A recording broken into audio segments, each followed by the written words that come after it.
प्रिय मित्रांनो आणि मैत्रिणींनो, कथा ही फारच सुंदर आहे.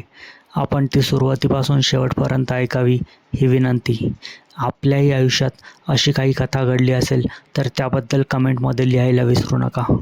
आणि व्हिडिओ आवडला असेल तर चॅनल लाईक, शेअर व सबस्क्राईब जरूर करा. कथेचं नाव आहे लाटांपलीकडचं प्रेम. सागर हा कोकणातल्या गावात वाढलेला शांत, संवेदनशील आणि सागरासारखाच खोल असा मुलगा होता. याउलट सरिता ही शहरातली, स्वप्नात हरवणारी, कवितांनी जगणारी आणि प्रत्येक क्षणात काहीतरी सावध सुंदर असं शोधणारी एक मुलगी होती. ते भेटले एकदा एका समुद्रकिनाऱ्यावर. सरिता तिच्या वहीत काहीसं खरडत बसलेली, जणू कोणती तरी कविताच लिहित होती.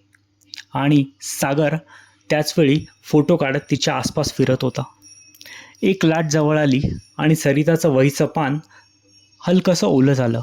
सागरने पटकन त्यावर आपला रुमाल ठेवला आणि म्हणाला, काही शब्द पाण्यात विरून गेले तरी काही भावना मात्र कायमच्या ठसतात. सागरचं हे वाक्य ऐकून सरिता अगदी डोळे विस्फारून त्याच्याकडे बघतच राहिली. त्यावेळी त्यांची पहिल्यांदाच भेट झाली आणि एक न बोलता वेगळीच अशी ओळख झाली. त्या दिवसानंतर रोज ते समुद्रकिनाऱ्यावर भेटू लागले. ती त्याला कविता ऐकवायची आणि तो त्या कवितांमध्ये चित्र शोधायचा. कधी ती समुद्राकडे पाहून म्हणायची, सागर, हा समुद्र काही बोलत नाही पण खूप काही सांगतो रे. तो असायचा आणि म्हणायचा, म्हणूनच मी त्याचं नाव घेतलंय.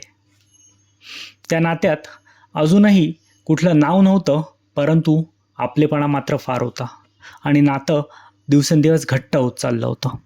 रोजचं भेटणं, चहाच्या कपांमधली चर्चा, एकमेकांची सोबत आणि त्यातून नकळत उमललेलं प्रेम. अतिशय सुंदर, सुरेख आणि एकमेकांची काळजी घेत ते आपलं नातं जपत होते.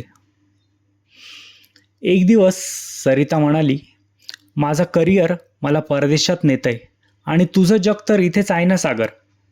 सागर गप्प राहिला. क्षणभर त्याच्या डोळ्यात समुद्र भरून आला. प्रेम राहिलं का, असं वेगळंच काहीतरी होतं, तिने विचारलं.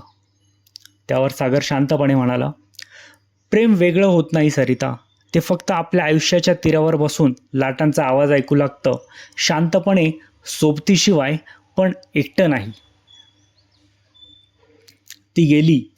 सरिता गेली.